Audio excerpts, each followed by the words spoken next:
So when you're studying, there is a big difference between someone who's just reviewing and someone who's trying to use recall as a study habit.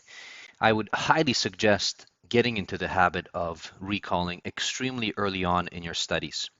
Obviously, you can't turn back the clock, so you can start as soon as possible wherever you are in your educational system, or if you're just simply a learner. On the left-hand side, you see some of the typical things that students or anyone who's learning that will do, and I consider this just reviewing. And it's not very deep, and it doesn't actually provide you the mental connections that you need, that your neurons are going to start building up in order to be able to provide the information and be able to explain it to somebody else, which is ultimately kind of the key of understanding if you know a concept or idea or not. So when you're reviewing, very often you might find yourself reading notes or going over the slides. You might be going over and reading your textbooks or any book that you're trying to learn. Very often students may be even highlighting, okay, some of the ideas or concepts that are within their notes or slides. And oftentimes you might just simply be listening to someone else give an explanation. So even when you don't understand something, someone else is actually doing all the talking back to you, and you're just basically listening. Now, one of the modern things and something that I try to do for others is to create videos, which definitely for visual learners is super useful. Something that you're watching right now is, you start watching videos, okay, as a review concept. And then finally, if maybe you're in math or sciences or something of that nature, and you actually have to solve problems, you're just rereading the solutions to the problem, or you're just looking up an answer and you're not actually doing it yourself. So I consider all of these things reviews. Now, they're not bad. You still have to kind of do them because that is the initial process of starting to try to recall. But let's try to go over on the other side and see, how you can extend this and make it much more worthwhile for you and to save you a lot of time in the long term.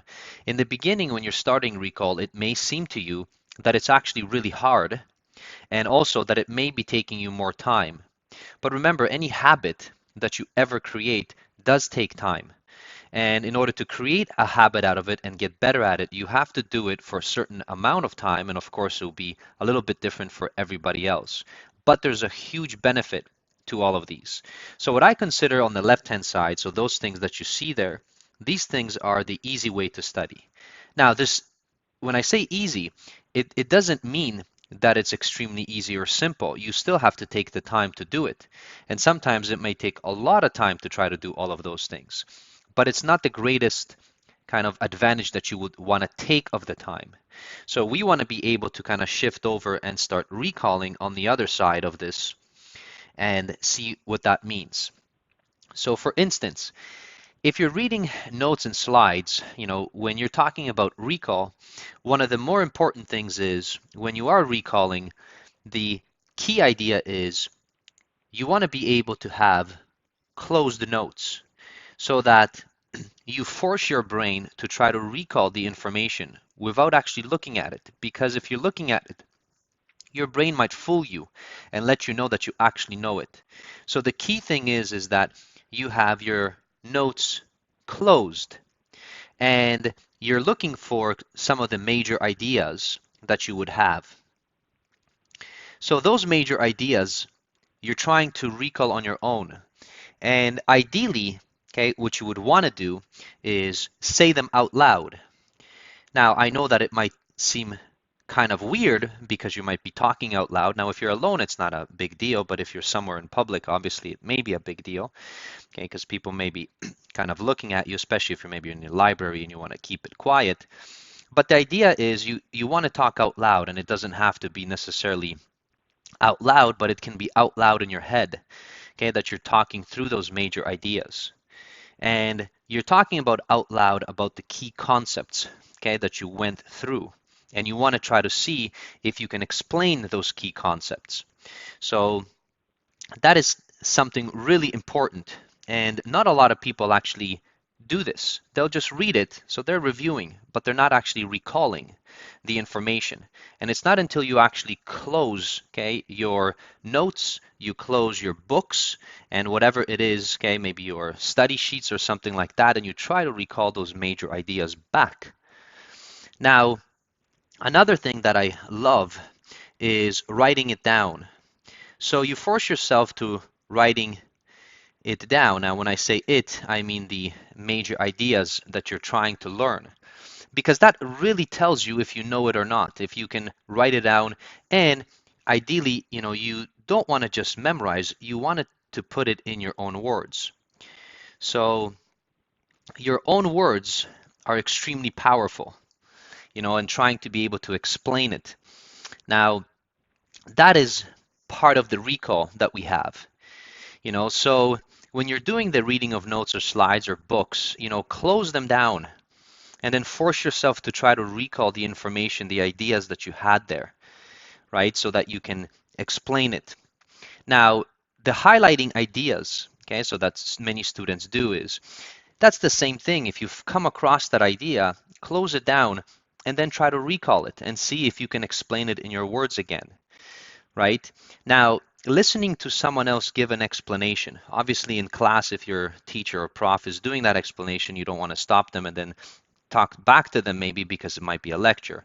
But if someone is explaining to you, you can actually kind of, if it's one-on-one or something of that nature, okay, stop them and then tell them in return in your own words how you explain, okay, so those things.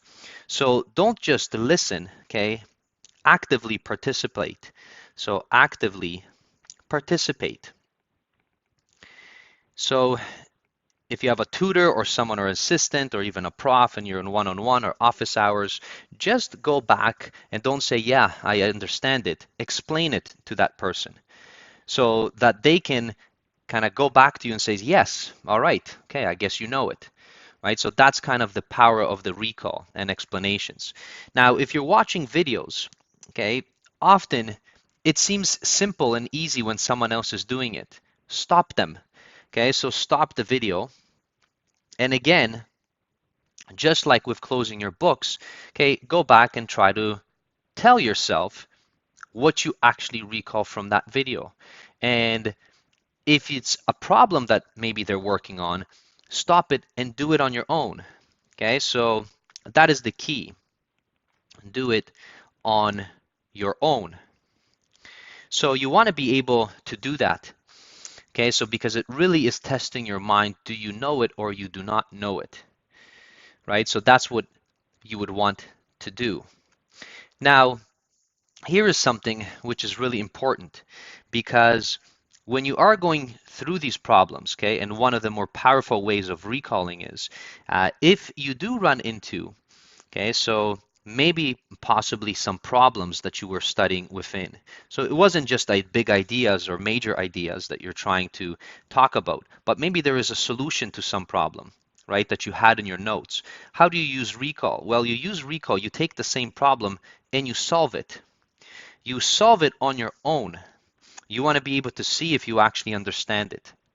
And now, when you're doing these recall things, and at some point you find yourself that you actually don't know something, right? So you don't know a major idea, okay? You don't actually know how that solution came about, so you want to be able to write these things down. So write down for yourself what you would like to be able to remember, right? Don't accept not knowing, okay? So here I'll write it down. Do not accept not understanding or knowing.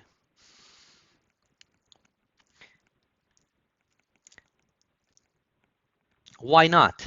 Because if you accept not knowing, anything moving forward is just going to get harder, because you may need that building block to know something else in the future. So as a student, you cannot do this. You cannot accept not knowing.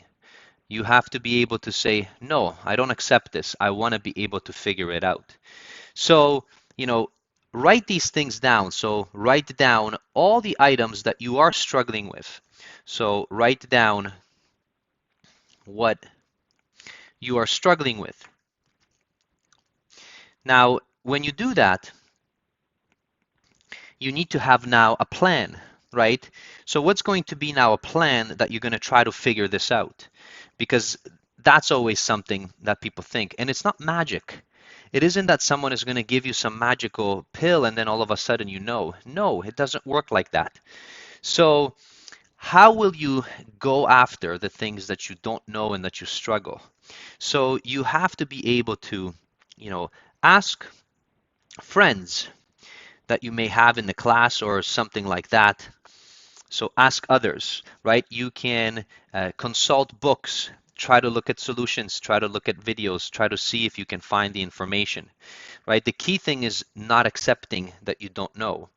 Now, if your friends aren't able to help, if you can't find solutions, you can ask possibly, maybe some tutors.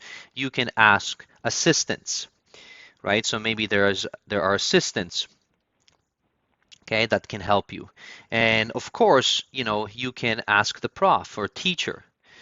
And if they have office hours or if, they're very open to try to help students, okay, they're going to help you if they understand and see that you have an interest in this.